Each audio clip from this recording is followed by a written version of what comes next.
सब सुविधा अच्छी आम ब्लॉक ना किसी सुविधा ना आम चाहूँ ब्लॉक उच्छेद तो हो सारी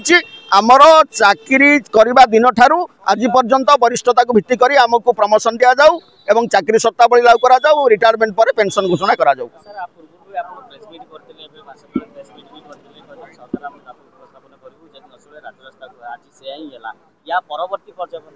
यार परवर्ती पर्याय सरकार को पुनर्बार आम भेट करूँ जदि सरकार भेट कला मार्च मास भितर आम बजेट आम किसी आलोकेशन नहला सरकारी किसी घोषणा नहला निश्चित भाव में आम आउ थे राजरास्ता को आसबू से थर आम परीक्षा वर्जन करूँ एवं कॉलेज बंद करूँ एवं बाध्य होकर आम समाज साहाय्य नबू आम छात्र छात्री मानू एवं अभिभावक मान आम सहित आसिक राजरास्ता बसबू।